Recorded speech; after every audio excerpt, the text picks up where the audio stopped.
Ibu, selanjutnya yang baik kita angkat telepon sudah bergabung. Halo, assalamualaikum. Waalaikumsalam warahmatullahi wabarakatuh. Baik, kita bersalawat terlebih dahulu. Allahumma sholli ala sayyidina Muhammad wa ala Allahumma sholli wa sallim barik alaihi wa ala alihi washabbi. Baik, dengan siapa di mana? dari kota Madia Cirebon, Bu. Baik, silakan langsung kepada Bu ya. Assalamualaikum, Bu ya. Waalaikumsalam. Mungkin televisinya dikecilkan dulu atau radionya. Volume radio, televisi kecilkan supaya suara bisa ditangkap dengan baik di sini. Iya. Baik, silakan langsung kepada Bu ya. Mengapa orang-orang kok menjadi malas dalam beribadah, Bu ya? Coba. Dan satu Jadi lagi, malas ibadah. mengapa orang-orang menjadi malas untuk melakukan ibadah? Dan ada yang orang ahli ibadah tapi masih melakukan kemaksiatan. Penyebabnya apa ya, Bu ya? Sekian, wassalamualaikum warahmatullahi wabarakatuh. Waalaikumsalam warahmatullahi wabarakatuh. Sebabnya adalah kita adalah manusia yang punya hawa nafsu.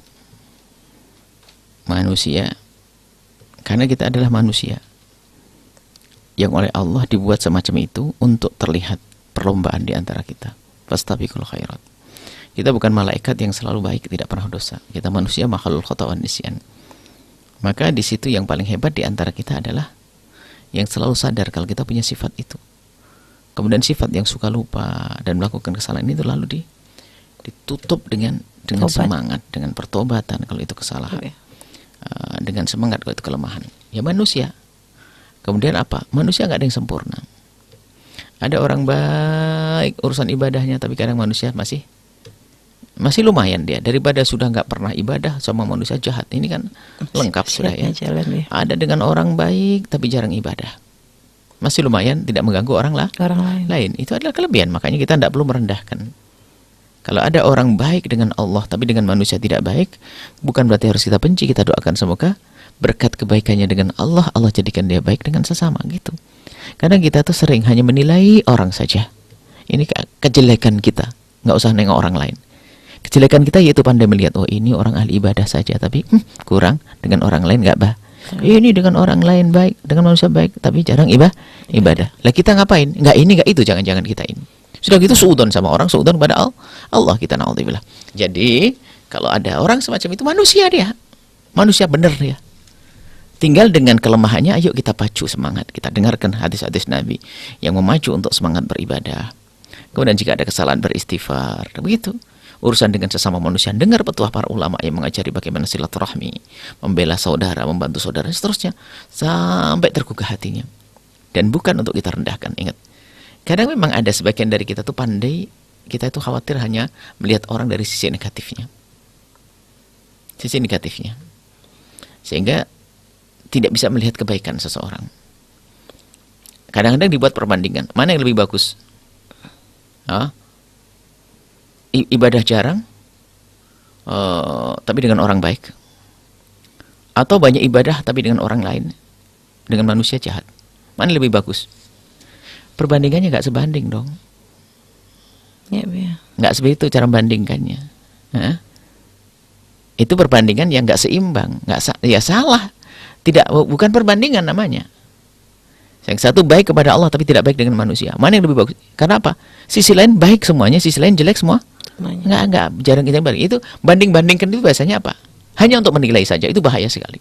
Kalau ditanya, mana lebih bagus antara yang baik kepada Allah, ibadahnya banyak tapi suka nyakiti orang, sama yang baik kepada manusia tapi jarang ibadah, mana yang lebih bagus? Kita jawab bahasanya, yang beribadah kepada Allah adalah baik. Di saat dia jahat, manusia adalah dia jahat. Yang baik kepada manusia adalah baik, tapi nggak baik kepada Allah juga tidak baik. Seperti itu. Jadi memang manusia nggak ada yang sempurna. Coba tanya. Bahkan mungkin ada yang kesulitan kepada kami misalnya dengan segala kebaikan. Ya karena Anda tidak melihat kejelekan saya, kan gitu. Jadi mohon, kalau melihat kejelekan, hendaknya ke diri kita sendiri. Kalau orang lain, jangan biasa kita melihat kekurangan. Lihat kebaikan. Dalam irama dakwah iya. Dia baik kepada Allah, tapi kok suka nyelekit ngomongnya. Kita doakan semoga dengan kebaikannya kepada Allah, Allah lembutkan lesannya. Sehingga kemudian setelah itu kita banyak berdoa, lalu kita datang mengingatkannya dengan cara halus indah. bukan untuk kita nilai saja. Lalu Kita pandai digunjing. menilai, lalu menggunjing, itu bahaya sekali buat kita. Allah Ya, alam ya. bisawab.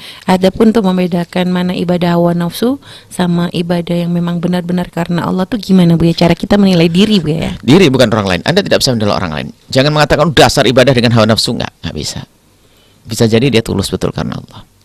Tapi dalam diri kita, kalau kita menuruti hawa nafsu, itu adalah biasanya ibadah yang dibarengi dengan kemaksiatan di satu sisi, itu adalah hawa nafsu. Ibadah yang dilakukan dengan disertai dengan kemaksiatan Contohnya? yang ia sadari. Contohnya,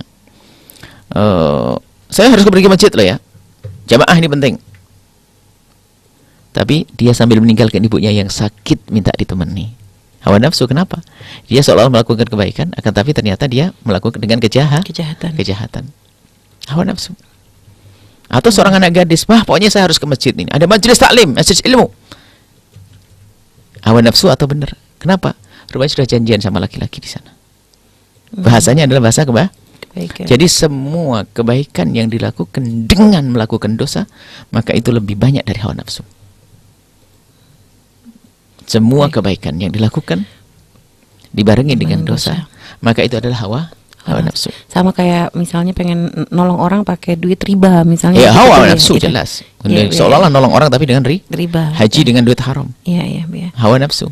Ya. Padahal sebab kalau dia ngerti, kalau memang dia nggak punya duit, nggak naik haji pun dapat pahala haji kan, sholat duha. Iya. Kenapa dia maksain harus pakai duit ini itu tuh, ngutang sampai jelas gini-gini, ngutangnya bayarnya nggak karu-karuan. Wahai haji, wah ini jelas hawa nafsu, nggak diterima oleh Allah. Jadi semua kebaikan yang dilakukan kemudian disertai dengan keharaman yang ia sadari, maka itu adalah hawa nafsu. Sama kayak kalau misalnya kita minjemin barang gitu Bu ya, ke seseorang yang kita tuh tahu kalau ternyata barang kita itu akan digadaikan begitu di pegadaian yang mungkin tidak syar'i. Itu berarti termasuk nolong hawa nafsu juga Bu ya? Kalau memang gini sifatnya. Jadi gini, kita nolong orang yang bakal melakukan sesuatu yang haram untuk digadaikan dengan yang tidak syar'i. Lalu kita tetap memberinya. Iya dong. Ya. Karena apa? Kita bisa mengatakan, kita bisa menjual kalau menolong dia. Ya, Hawa nafsu kita pengen jadi sok pahlawan dah. Pakai bahasa ini, kalau tidak kita tolong siapa lagi yang menolong nanti? Mungkin itu nanti akibatnya. Wah, hebat banget, melebihi dari Allah tuh kayaknya. Iya. Kalau tidak saya pinjami, kasihan. Siapa lagi yang nolong, orang nggak pada peduli. Allah yang peduli. Subhanallah ya, baik. Ya. Subhanallah, terima kasih Bu atas jawabannya. Dan tadi kepada Bapak yang bertanya ya, semoga bisa memahami Bu sampaikan. Insyaallah semoga kita semua diberikan kemudahan dalam beribadah dan juga untuk terus berakhlakul karimah ya.